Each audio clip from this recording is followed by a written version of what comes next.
ਵਾਹਿਗੁਰੂ ਜੀ ਕਾ ਖਾਲਸਾ, ਵਾਹਿਗੁਰੂ ਜੀ ਕੀ ਫਤਿਹ। ਜਿਹੜੀ ਸਾਡੀ ਵਿਚਾਰ ਲੜੀ ਚੱਲ ਰਹੀ ਹੈ ਗੁਰਪ੍ਰਤਾਪ ਸੂਰਜ ਗ੍ਰੰਥ ਦੇ ਬਾਰੇ, ਅੱਜ ਉਸ ਨੂੰ ਅਸੀਂ ਅੱਗੇ ਤੋਰਾਂਗੇ। ਇਹ ਜੋ ਗ੍ਰੰਥ ਹੈ, ਇਸ ਨੂੰ ਸਿੱਖ ਧਰਮ ਵਿੱਚ ਬਹੁਤ ਹੀ ਵੱਡਾ ਸਥਾਨ ਦਿੱਤਾ ਗਿਆ ਹੈ। ਹਰ ਇਤਿਹਾਸਕ ਗੁਰਦੁਆਰੇ ਵਿੱਚ ਰੋਜ਼ ਇਸ ਦੀ ਕਥਾ ਹੁੰਦੀ ਹੈ ਔਰ ਸਾਡੇ ਕਥਾਵਾਚਕਾਂ ਪ੍ਰਚਾਰਕਾਂ ਦੁਆਰਾ ਇਹ ਪ੍ਰਚਾਰ ਕੀਤਾ ਜਾਂਦਾ ਹੈ ਕਿ ਇਹ ਗ੍ਰੰਥ ਸਾਡੇ ਇਤਿਹਾਸ ਦਾ ਸੋਮਾ ਹੈ। ਅਗਰ ਇਹ ਗ੍ਰੰਥ ਅਸੀਂ ਛੱਡ ਦਿੱਤਾ ਤਾਂ ਅਸੀਂ ਇਤਿਹਾਸ ਕਿੱਥੋਂ ਲਿਆਵਾਂਗੇ। ਇਸ ਗ੍ਰੰਥ ਦੀ ਅਸਲੀਅਤ ਮੈਂ ਸੰਗਤ ਦੇ ਸਾਹਮਣੇ ਰੱਖਣੀ ਚਾਹੁੰਦਾ। ਅਸੀਂ ਸਾਰੇ ਜਾਣਦੇ ਹਾਂ ਕਿ ਸਾਡੇ ਆਦਿ ਗੁਰੂ ਸਤਿਗੁਰੂ ਨਾਨਕ ਪਾਤਸ਼ਾਹ ਜੀ ਜੋ ਸਾਨੂੰ ਗਿਆਨ ਬਖਸ਼ਿਸ਼ ਕਰਕੇ ਗਏ ਨੇ ਇਸਤਰੀ ਜਾਤੀ ਬਾਰੇ, ਉਹ ਸੰਸਾਰ 'ਤੇ ਇੱਕ ਵਿਲੱਖਣ ਜੋ ਵਿਚਾਰ ਉਹਨਾਂ ਨੇ ਦਿੱਤਾ ਔਰ ਇਸਤਰੀ ਜਾਤੀ ਨੂੰ ਇੰਨਾ ਸਤਿਕਾਰ ਦਿੱਤਾ ਕਿ ਜਿੰਨਾ ਹੁਣ ਤੱਕ ਕਦੀ ਵੀ ਨਹੀਂ ਮਿਲਿਆ ਸੀ। ਅਸੀਂ ਆਸਾ ਦੀ ਵਾਰ ਵਿੱਚ ਪੜ੍ਹਦੇ ਹਾਂ ਕਿ ਕਿਵੇਂ ਸਤਿਗੁਰਾਂ ਨੇ ਕਿਹਾ ਹੈ। ਆਓ ਉਹ ਸਰਵਣ ਕਰਦੇ ਹਾਂ। ਭੰਡ ਜੰਮੀਐ ਭੰਡ ਨਿੰਮੀਐ ਭੰਡ ਮੰਗਣ ਵਿਆਹ। ਕਿ ਜਿਹੜਾ ਇਨਸਾਨ ਹੈ ਉਹ ਭੰਡ ਮੰਨ ਲਓ ਇਸਤਰੀ ਦੇ ਦੁਆਰਾ ਹੀ ਇਸ ਸੰਸਾਰ ਵਿੱਚ ਆਉਂਦਾ ਹੈ ਔਰ ਇਸਤਰੀ ਦੇ ਪੇਟ ਵਿੱਚ ਹੀ ਉਹ ਪਲਦਾ ਅਤੇ ਫਿਰ ਇਸਤਰੀ ਦੇ ਨਾਲ ਹੀ ਮੰਗਣੀ ਹੁੰਦੀ ਹੈ, ਇਸਤਰੀ ਦੇ ਨਾਲ ਹੀ ਵਿਆਹ ਹੁੰਦਾ ਹੈ। ਭਾਵ ਇਸਤਰੀ ਬਹੁਤ ਹੀ ਜੋ ਅੱਛਾ ਰੋਲ ਜੋ ਸਮਾਜ ਦੇ ਵਿੱਚ ਨਿਭਾ ਰਹੀ ਹੈ, ਭਾਵ ਇਸ ਤੋਂ ਬਗੈਰ ਗੁਜ਼ਾਰਾ ਨਹੀਂ ਹੈ। ਭੰਡੋ ਹੋਵੇ ਦੋਸਤੀ ਭੰਡੋ ਚੱਲੇ ਰਾਹ। ਜਿਹੜਾ ਸਾਰੇ ਸੰਸਾਰ ਦੀ ਕਾਰ ਚੱਲ ਰਹੀ ਹੈ, ਸਮਾਜਿਕ ਵਰਤਾਰਾ ਚੱਲ ਰਿਹਾ ਹੈ, ਸੰਸਾਰ ਦੀ ਉਤਪਤੀ ਦਾ ਕੰਮ ਚੱਲ ਰਿਹਾ ਹੈ, ਉਹ ਇਸਤਰੀ ਕਰਕੇ ਹੀ ਹੈ। ਔਰ ਇਸਤਰੀ ਨਾਲ ਹੀ ਦੋਸਤੀ ਹੁੰਦੀ ਹੈ, ਇਸਤਰੀ ਨਾਲ ਹੀ ਜੋ ਹੈ ਸਮਾਜ ਵਿੱਚ ਸਾਂਝ ਬਣਦੀ ਹੈ, ਇਸਤਰੀ ਦੇ ਨਾਲ ਹੀ ਸੰਸਾਰ ਅੱਗੇ ਚੱਲਦਾ ਹੈ। ਪਰ ਜੇਕਰ ਇਸਤਰੀ ਮਰ ਜਾਵੇ ਤਾਂ ਅਸੀਂ ਦੂਸਰੀ ਇਸਤਰੀ ਲੱਭਦੇ ਹਾਂ। ਭੰਡ ਮੂਆ ਭੰਡ ਪਾ ਲਈਏ ਭੰਡ ਹੋਵੇ ਬੰਦਾਨ। ਜੇ ਇਸਤਰੀ ਮਰ ਜਾਏ ਦੂਸਰੀ ਇਸਤਰੀ ਲੱਭਦੇ ਹਾਂ ਅਤੇ ਸਾਰੇ ਸਾਕ ਸੰਬੰਧ, ਸਾਰੀਆਂ ਰਿਸ਼ਤੇਦਾਰੀਆਂ, ਸਾਰੀਆਂ ਸਾਂਝਾਂ ਉਹ ਇਸਤਰੀ ਕਰਕੇ ਹੀ ਬਣਦੀਆਂ ਹਨ। ਅਤੇ ਸਾਹਿਬ ਕਹਿੰਦੇ ਜੋ ਇਤਨੀ ਮਹਾਨ ਹੈ ਉਸ ਨੂੰ ਫਿਰ ਭੈੜਾ ਕਹਿਣਾ, ਉਸ ਨੂੰ ਗੰਦਾ ਕਹਿਣਾ, ਉਸ ਨੂੰ ਮਲੀਨ ਕਹਿਣਾ, ਉਸ ਨੂੰ ਪੈਰ ਦੀ ਜੁੱਤੀ ਕਹਿਣਾ, ਉਸ ਨੂੰ ਸ਼ੂਦਰ ਕਹਿਣਾ, ਇਸ ਤੋਂ ਵੱਡਾ ਗੁਨਾਹ, ਇਸ ਤੋਂ ਵੱਡਾ ਪਾਪ ਦੁਨੀਆ ਵਿੱਚ ਹੋਰ ਕੁਝ ਨਹੀਂ ਹੋ ਸਕਦਾ। ਸਾਹਿਬ ਸਤਿਗੁਰੂ ਨਾਨਕ ਦੇਵ ਜੀ ਕਹਿੰਦੇ ਨੇ, ਸੋ ਕਿਉ ਮੰਦਾ ਆਖੀਐ ਜਿਤ ਜੰਮੈ ਰਾਜਾਨ। ਕਹਿੰਦੇ ਉਹ ਇਸਤਰੀ ਜਿਸ ਨੇ ਰਾਜੇ ਮਹਾਰਾਜਿਆਂ ਨੂੰ ਜਨਮ ਦਿੱਤਾ। ਇਸਤਰੀ ਨਾ ਹੋਵੇ ਅਤੇ ਕੋਈ ਰਾਜਾ ਜੰਮ ਨਹੀਂ ਸਕਦਾ, ਕੋਈ ਬੱਚਾ ਜੰਮ ਨਹੀਂ ਸਕਦਾ। ਰਾਜਾ ਕੌਣ ਬਣੇਗਾ? ਭਾਵ ਇਤਨੀ ਮਹਾਨ ਹਸਤੀ ਨੂੰ ਇਹ ਦਲੀਲ ਕਰਦੇ ਨੇ, ਇਹ ਪੈਰ ਦੀ ਜੁੱਤੀ ਕਹਿੰਦੇ ਨੇ, ਇਹ ਗੰਦੀ ਕਹਿੰਦੇ ਨੇ, ਇਹ ਸ਼ੂਦਰ ਕਹਿੰਦੇ ਨੇ। ਕਹਿੰਦੇ ਬਹੁਤ ਮਾੜੀ ਗੱਲ ਹੈ। ਸੋ ਸਾਹਿਬ ਸਤਿਗੁਰੂ ਨਾਨਕ ਦੇਵ ਜੀ ਨੇ ਇਸਤਰੀ ਨੂੰ ਬਹੁਤ ਮਹਾਨ ਦੱਸਿਆ। ਭੰਡੋ ਹੀ ਭੰਡ ਉਪਜੈ ਭੰਡੇ ਵਾਜ ਨਾ ਕੋਈ। ਇਸਤਰੀ ਤੋਂ ਹੀ ਇਸਤਰੀ ਪੈਦਾ ਹੁੰਦੀ ਹੈ, ਇਸਤਰੀ ਤੋਂ ਹੀ ਆਦਮੀ ਪੈਦਾ ਹੁੰਦੇ ਨੇ। ਇਸਤਰੀ ਤੋਂ ਬਿਨਾਂ ਹੋਰ ਕੋਈ ਸੰਸਾਰ ਵਿੱਚ ਮਨੁੱਖ ਇਸਤਰੀ ਪੈਦਾ ਨਹੀਂ ਹੋ ਸਕਦੀ। ਨਾਨਕ ਭੰਡੇ ਵਾਹਰਾ ਇੱਕੋ ਸੱਚਾ ਸੋਏ। ਸਿਰਫ ਇੱਕ, ਜਿਸ ਨੂੰ ਰੱਬ ਕਹਿੰਦੇ ਹਾਂ, ਜਿਸ ਨੂੰ ਅਕਾਲ ਪੁਰਖ ਕਹਿੰਦੇ ਹਾਂ, ਜਿਸ ਨੂੰ ਇੱਕ ਵਾਹਿਦ ਹਸਤੀ ਕਹਿੰਦੇ ਹਾਂ, ਇੱਕ ਸ਼ਕਤੀ ਕਹਿੰਦੇ ਹਾਂ, ਇੱਕ ਜੋ ਊਰਜਾ ਕਹਿੰਦੇ ਹਾਂ, ਇੱਕ ਜੋ ਸੱਚਾ ਨਿਯਮ ਕਹਿੰਦੇ ਹਾਂ, ਉਹ ਹੀ ਇਸ ਇਸਤਰੀ ਤੋਂ ਵਾਹਰਾ ਹੈ। ਬਾਕੀ ਸਾਰਾ ਸੰਸਾਰ ਇਸਤਰੀ ਤੋਂ ਹੀ ਪੈਦਾ ਹੁੰਦਾ ਹੈ। ਇਸਤਰੀ ਤੋਂ ਹੀ ਸਾਰੇ ਸੰਸਾਰ ਦੀ ਉਤਪਤੀ ਹੁੰਦੀ ਹੈ।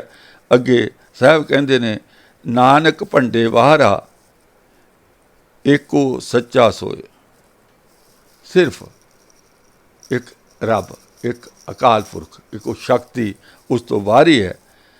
ਤੇ ਜਿਤ ਮੁਖ ਸਦਾ ਸਲਾਹੀ ਹੈ, ਭਾਗਾ ਰਤੀ ਚਾਰ, ਨਾਨਕ ਦੇਖ ਮੁਖ ਉਜਲੇ ਤਿਤ ਸੱਚੇ ਦਰਬਾਰ। ਉਸ ਬਾਅਦ ਹਸਤੀ, ਉਸ ਬਾਅਦ ਸ਼ਕਤੀ, ਉਸ ਜੋ ਕੁਦਰਤ ਦਾ ਅਟਲ ਨਿਯਮ ਹੈ, ਉਸ ਨੂੰ ਯਾਦ ਕਰੀਏ ਤਾਂ ਸਾਡੇ ਮੁਖ ਸੋਹਣੇ ਹੋ ਜਾਂਦੇ ਨੇ। ਤੇ ਇਸ ਤਰ੍ਹਾਂ ਕਰਕੇ ਸਾਹਿਬ ਸਾਡੇ ਸਤਿਗੁਰੂ ਨਾਨਕ ਦੇਵ ਜੀ ਇਸਤਰੀ ਦੇ ਬਾਰੇ ਇਤਨੀ ਵਡਿਆਈ ਬਖਸ਼ਿਸ਼ ਕਰਦੇ ਨੇ, ਜੋ ਸੰਸਾਰ ਦੇ ਵਿੱਚ ਹਾਲੇ ਤੱਕ ਕਿਸੇ ਰਹਿਬਰ ਨੇ ਨਹੀਂ ਕੀਤੀ ਸੀ।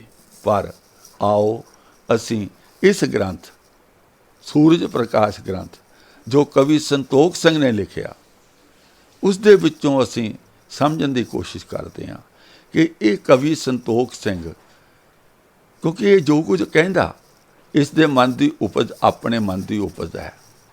ਇਸਨੇ ਕਿਤਿਓਂ ਨਹੀਂ ਪੜ੍ਹਿਆ, ਕਿਸੇ ਨੇ ਨਹੀਂ ਦੱਸਿਆ। ਉਹ ਕਹਾਣੀ ਬਣਾ ਰਿਹਾ, ਵਾਲੇ ਵਾਲੀ ਜਨਮ ਸਾਖੀ ਤੋਂ ਮੈਂ ਲਿਆ। ਉਹ ਕਹਿੰਦੇ ਉਹ ਜਨਮ ਸਾਖੀ ਹੁਣ ਇਹ ਦੁਨੀਆ 'ਚ ਨਹੀਂ ਹੈ। ਅਗਰ ਕੋਈ ਮੇਰੇ ਵਰਗਾ ਕੋਈ ਵੀ ਵੀਰ ਭੈਣ ਖੋਜਣਾ ਚਾਹੇ ਕਿ ਵਾਕਿਆ ਹੀ ਵਾਲੇ ਵਾਲੀ ਜਨਮ ਸਾਖੀ 'ਤੇ ਇੰਜ ਲਿਖਿਆ ਹੋਇਆ, ਤੇ ਉਸਨੇ ਇਸ ਦਾ ਟਾਂਟਾ ਹੀ ਨਿਬੇੜ ਦਿੱਤਾ ਕਿ ਮੈਂ ਉੱਥੋਂ ਪੜ੍ਹਿਆ ਸੀ। ਉਦੋਂ ਬਾਅਦ ਦੇ ਵਿੱਚ ਉਹ ਸਾਖੀ ਜਿਹੜੀ ਹੈ, ਵਾਲੇ ਵਾਲੀ ਜਨਮ ਸਾਖੀ ਹੈ, ਉਸ ਨੂੰ ਨਸ਼ਟ ਕਰ ਦਿੱਤਾ ਗਿਆ ਸੀ, ਪਾਣੀ ਵਿੱਚ, ਦਰਿਆ ਵਿੱਚ ਰੋੜ ਦਿੱਤਾ ਗਿਆ ਸੀ। ਭਾਵ ਕੋਈ ਹੈ ਹੀ ਨਹੀਂ, ਪ੍ਰਮਾਣ ਨਹੀਂ ਹੈ। ਪਰ ਇਸ ਦੇ ਮਨ ਦੀਆਂ ਜੋ ਉਪਜਾਂ ਨੇ, ਮਨ ਦੀ ਉਪਜ ਕੀ ਹੈ? ਜਾਂ ਤਾਂ ਇਸ ਦੀ ਆਪਣੀ ਸੋਚ ਭੈੜੀ ਸੀ, ਗੰਦੀ ਸੀ, ਜਾਂ ਇਸ ਦੀ ਕੋਈ ਮਜਬੂਰੀ ਸੀ ਜੋ ਇਸ ਨੇ ਲਿਖਿਆ। ਕਈ ਕਹਿ ਦਿੰਦੇ ਨੇ ਨਹੀਂ ਜੀ, ਕਵੀ ਸੰਤੋਖ ਸਿੰਘ ਨੇ ਤਾਂ ਸੱਚਾ ਠੀਕ ਲਿਖਿਆ ਸੀ, ਬਾਅਦ ਵਿੱਚ ਮਿਲਾਵਟ ਕਰ ਦਿੱਤੀ ਗਈ। ਕਵੀ ਸੰਤੋਖ ਸਿੰਘ ਨੇ ਲਿਖਿਆ ਔਰ ਭਾਈ ਵੀਰ ਸਿੰਘ ਨੇ ਉਹਨੂੰ ਛਾਪਿਆ। ਜਾਂ ਤਾਂ ਕਵੀ ਸੰਤੋਖ ਸਿੰਘ ਨੇ ਗਲਤ ਲਿਖਿਆ, ਉਹਦੀ ਸੋਚ ਮਾੜੀ ਹੈ, ਜਾਂ ਫਿਰ ਤੁਹਾਨੂੰ ਕਹਿਣਾ ਪਏਗਾ ਭਾਈ ਵੀਰ ਸਿੰਘ ਨੇ ਗਲਤ ਕਰਕੇ ਲਿਖਿਆ। ਅਤੇ ਜੇਕਰ ਦੋਨੋਂ ਹੀ ਸਹੀ ਨੇ ਤਾਂ ਫਿਰ ਆਓ ਅਸੀਂ ਦੇਖਦੇ ਹਾਂ ਕਿ ਕਿਵੇਂ ਇਹ ਬਹੁਤ ਉਸਤਤ ਕਰਦਾ ਗੁਰੂ ਪਾਤਸ਼ਾਹ ਦੀ, ਪਰ ਕਿਵੇਂ ਅੰਮ੍ਰਿਤ ਦੇ ਵਿੱਚ ਜ਼ਹਿਰ ਮਿਲਾ ਕੇ, ਸ਼ਹਿਦ ਦੇ ਵਿੱਚ ਜ਼ਹਿਰ ਮਿਲਾ ਕੇ ਦਿੰਦਾ, ਉਸ ਦੇ ਆਪਾਂ ਦਰਸ਼ਨ ਕਰਦੇ ਹਾਂ।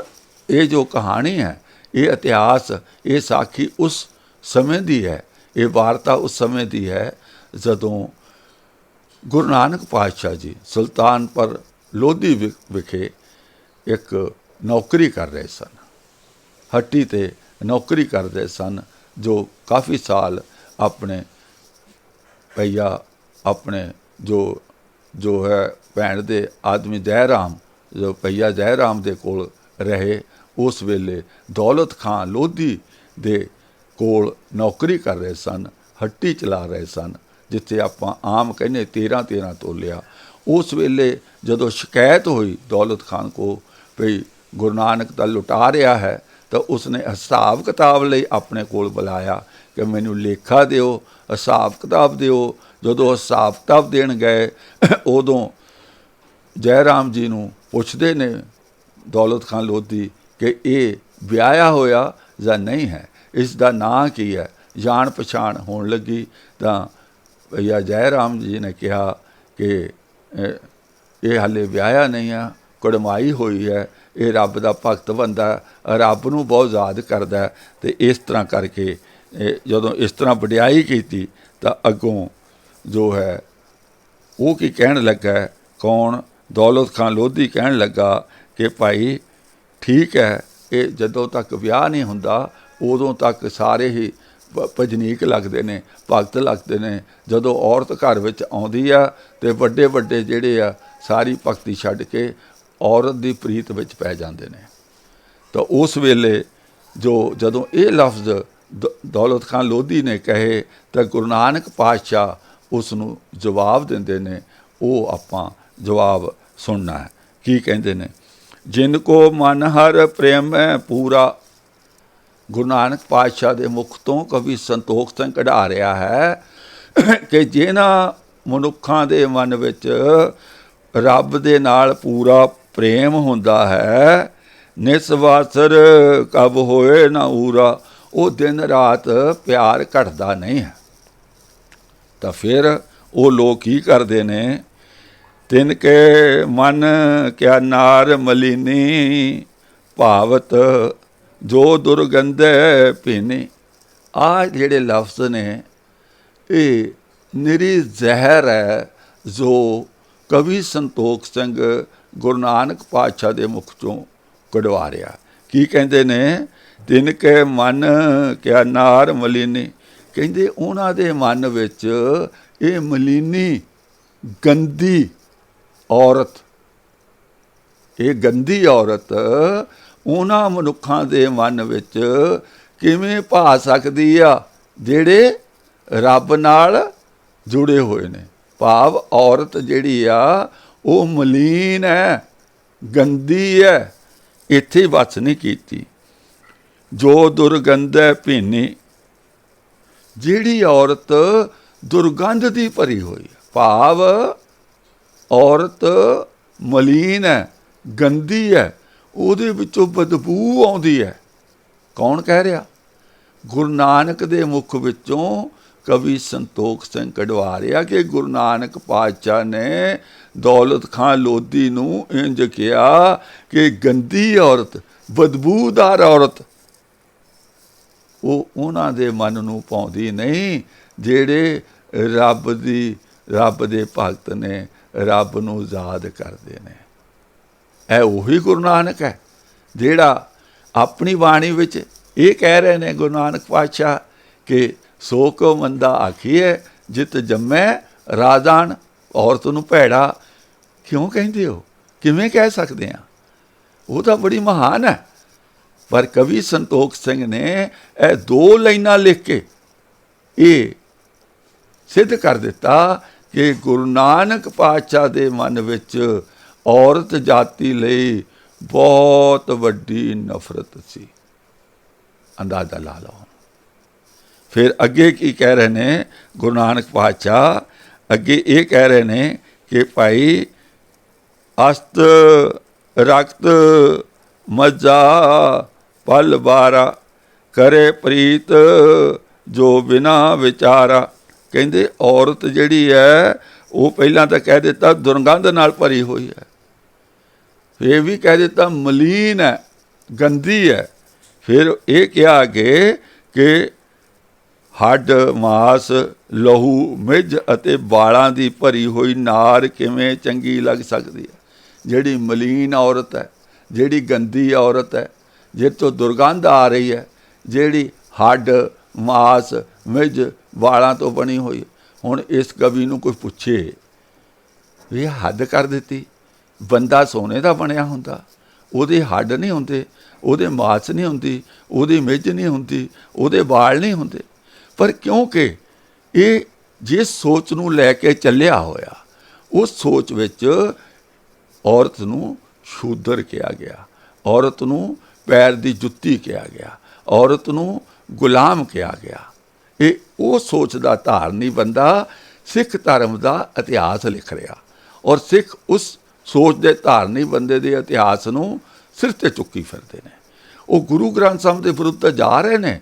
ਗੁਰੂ ਗ੍ਰੰਥ ਸਾਹਿਬ ਦੀ ਵਿਚਾਰਧਾਰਾ ਦੇ ਵਿਰੁੱਧ ਤਾਂ ਗੱਲਾਂ ਕਰ ਸਕਦੇ ਨੇ, ਸੁਣ ਸਕਦੇ ਨੇ, ਪਰ ਕਵੀ ਸੰਤੋਖ ਸਿੰਘ ਦੇ ਲਿਖੇ ਇਸ ਗ੍ਰੰਥ ਦੇ ਵਿਰੁੱਧ ਉਹ ਕੁਝ ਵੀ ਨਹੀਂ ਸੁਣਨਾ ਚਾਹੁੰਦੇ। ਭਾਵ ਇੰਝ ਲੱਗਦਾ ਕਈ ਵਾਰੀ ਕਿ ਸਿੱਖਾਂ ਦਾ ਗੁਰੂ ਗ੍ਰੰਥ ਸਾਹਿਬ ਜੀ ਨਹੀਂ ਹਨ, ਇਹ ਸੂਰਜ ਪ੍ਰਕਾਸ਼ ਗ੍ਰੰਥ ਹੈ।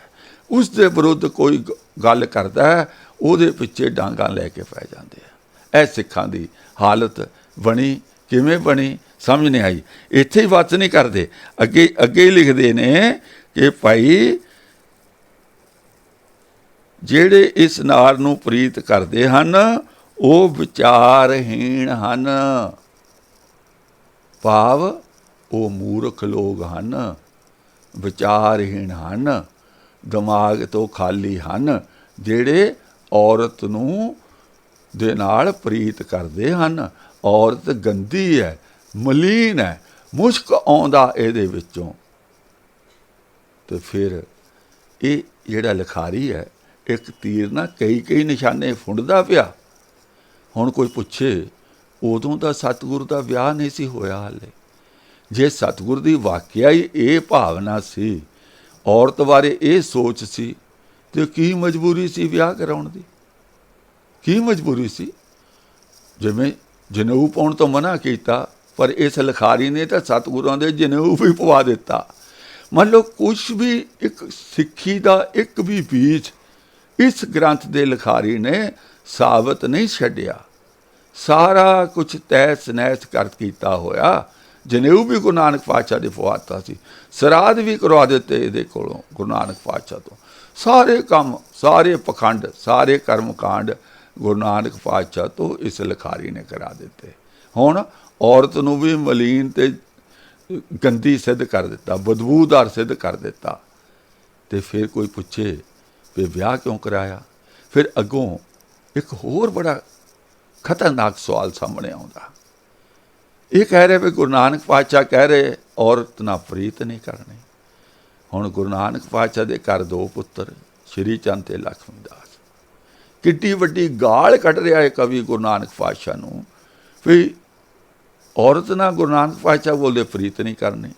ते दो बच्चे पैदा होए, ये बिना प्रीत तो पैदा होए। मैं होर गल करदा यार, असी समाज विच रहने आ। अगर किसी औरत नूं उसका पति प्रीत ना करे, प्यार ना करे, वो घर किहो जिहा होएगा? कि कोई औरत चाहती है कि उसका पति उस नाल प्यार ना करे, वो रब की भगती करता रहे? अपने अपने मन नूं पुछ के देखना। ये गल्लां कहानियां सुननियां पढ़नियां बड़ियां सौखियां ने, जकारे छड्डने बड़े सौखे आ। अपने समाजक जीवन ते टुका के देखो, इहदी कोई वैल्यू है? ये इसनूं किते वरत सकते हैं जीवन दे विच? ते जिहड़ी गल किते वरती नहीं जा सकती, उस ग्रंथ नूं, उस ग्रंथ दे करता नूं महान कवि सिर ते चुकिया, जिहड़ा साडे सारे ताणे वाणे नूं तहस नहस करदा, वो सिद्धे ढंग नाल साडे गुरु साहब की तौहीन कर रहा, उसनूं गालां तक कढ़ रहा कि औरत ना प्रीत नहीं करनी, पर घर दो बच्चे पैदा हो गए। इदू वड्डी गाल होर की हो सकती है? कौन समझाएगा सानू? कौन है कोरियां कोरियां गल्लां करके दसेगा? पर क्यों असी पता की कहना, वो यार इन्नी उस्तत कीती है, आ दो लाइनां लैके बैठ गए। बहुत सोहना स्वाद खाना बना के एक चुटकी जहर दी पा दिओ और फिर खा लिओ, खुआ दिओ सारिਆਂ ਨੂੰ। फिर जे कोई किंतु करे कि यार एडा वड्डा प्यार ना खाना बनाया, आ चुटकी जहर की गल करी जाते। अपने बॉडी के टेस्ट करवाओ, बीमारी है कोई, और डॉक्टर को जाओ, वो टेस्ट देखता है, वो की कहता है कि भाई बाकी सब ठीक है, पर आ तेरी शुगर वधी हुई है, जां तेरे हार्ट च प्रॉब्लम है, जां तेरी किडनी च प्रॉब्लम है। असी उन्होंने कहीए वो यार तू 90 टेस्ट कराए सी, 98 88 का 88 टेस्ट ठीक है, आ एक दो जोड़े खराब ये गल करी जाना। भाई टेस्ट तो सारे पास होने चाहिए आ, गल उसकी होनी है जिहड़ा खराब है, इलाज उसका होना है जिहड़ा खराब है। हुण उहदी गल ही ना करन दिओ। हुण ग्रंथ लिखिया जिथे वडियाई कीती है, वडियाई तो सी सतगुरां दी, वडियाई तो होनी चाहिए है, उहदी गल असीं की करनी है? सतगुर साडे चंगे सी, महान सी, वो सानू पता है, पर आ जिहड़ी भैड़ी चीज़ लिखी है इसनूं उजागर कौन करेगा? इसनूं कौन दसेगा? अगर सिख विद्वान, सिख प्रचारक नहीं दसणगे तो किवें लोकां नूं पता लगेगा? यही हट धर्मी करके, यही बेईमानी होण करके अज तक सिख सूरज प्रकाश ग्रंथ की कथा सुनते आ रहे हैं, पर यही सोच रहे कि बड़ा चंगा बड़ा चंगा, क्योंकि उन्होंने आ दो लाइनां छड्ड देणियां। ते असली जहर इहदे विच है। बंब 1000 पाउंड का हुंदा, डिटोनेटर कुछ ग्राम का हुंदा। उस बंब नूं आसमान तो सुट दिओ, अगर डिटोनेटर नहीं फिट है वो कभी चलता नहीं, पर डिटोनेटर फिट करन तो बाद एक धरती ते छोटा जिहा झटका लगदा है, वो चल जाता है। तो जिहड़ी जहर है एक चुटकी ने असर करना, पूरे खाने के कड़ाहे ने तुहाडे ते कोई नहीं असर करना। 1 किलो जहर लैके चुटकी, 1 किलो शहद लैके चुटकी जहर दी मिला दिओ, 1 किलो शहद ने कुछ नहीं करना, वो जो 0.5 ग्राम जहर है उसने सारा काम कर देना। ਸੋ ਸਾਨੂੰ ਜਾਗਣਾ ਪਏਗਾ, ਇਸ ਗ੍ਰੰਥ ਨੂੰ ਖੋਜਣਾ ਪਏਗਾ। ਇਸ ਗ੍ਰੰਥ ਨੂੰ ਗੁਰਦੁਆਰਿਆਂ 'ਚੋਂ ਬਾਹਰ ਕੱਢ ਕੇ ਜੇ ਕਿਸੇ ਨੇ ਲਾਇਬ੍ਰੇਰੀ 'ਚ ਰੱਖਣਾ, ਪੜ੍ਹਨਾ, ਉਹਦੀ ਮਰਜ਼ੀ, ਆਪਣੇ ਘਰ ਰੱਖਣਾ ਉਹਦੀ ਮਰਜ਼ੀ, ਪਰ ਸਿੱਖੀ ਸੋਚ ਵਿੱਚੋਂ ਇਸ ਨੂੰ ਬਾਹਰ ਕੱਢਣਾ ਪਏਗਾ। ਤਦ ਹੀ ਸਿੱਖੀ ਅੱਗੇ ਵੱਧ ਸਕੇਗੀ, ਤਦ ਹੀ ਅਸੀਂ ਗੁਰੂ ਗ੍ਰੰਥ ਸਾਹਿਬ ਦੇ ਲੜ ਲੱਗ ਸਕਾਂਗੇ। ਨਹੀਂ ਤਾਂ ਮੁਸ਼ਕਲ ਹੈ। ਅਸੀਂ ਨਿਮਾਣਾ ਵੱਲ, ਅਸੀਂ ਢਹਿੰਦੀ ਕਲਾ ਵੱਲ ਜਾ ਰਹੇ ਹਾਂ, ਕਿਉਂਕਿ ਐਸੇ ਗ੍ਰੰਥਾਂ ਤੋਂ ਅਸੀਂ ਕਥਾ ਪੜ੍ਹਦੇ ਸੁਣਦੇ ਆ ਰਹੇ ਹਾਂ। ਸੋ ਇੱਥੇ ਅੱਜ ਦੀ ਅਸੀਂ ਵਿਚਾਰ ਨੂੰ ਸੰਕੋਚਦੇ ਹਾਂ, ਵਿਚਾਰ ਕਰਦੇ ਹਾਂ। ਕੋਈ ਗਲਤੀ ਹੋ ਗਈ ਹੋਵੇ ਤੇ ਸੰਗਤ ਅੱਗੇ ਬੇਨਤੀ ਹੈ ਮਾफ़ी ਬਖਸ਼ਣਾ। ਇੱਕੋ ਹੀ ਬੇਨਤੀ ਵਾਰ-ਵਾਰ ਕਿ ਇਸ ਜੋ ਵੀਡੀਓ ਨੂੰ ਅਗਰ ਤੁਸੀਂ ਪਸੰਦ ਕਰਦੇ ਆ ਤਾਂ ਇਸ ਨੂੰ ਅੱਗੇ ਸਾਂਝਾ ਕਰੋ, ਔਰ ਮੇਰੇ YouTube ਚੈਨਲ ਸੱਚ ਦੀ ਖੋਜ ਵਿਦ ਬਲਦੇਵ ਸਿੰਘ MA ਨੂੰ ਸਬਸਕ੍ਰਾਈਬ ਕਰੋ, ਤਾਂ ਕਿ ਇਹ ਸੱਚ ਦਾ ਗਿਆਨ ਦੂਰ ਦੂਰ ਤੱਕ ਪਹੁੰਚ ਸਕੇ। ਆਓ ਫਤਿਹ ਬੁਲਾਈਏ। ਵਾਹਿਗੁਰੂ ਜੀ ਕਾ ਖਾਲਸਾ, ਵਾਹਿਗੁਰੂ ਜੀ ਕੀ ਫਤਿਹ।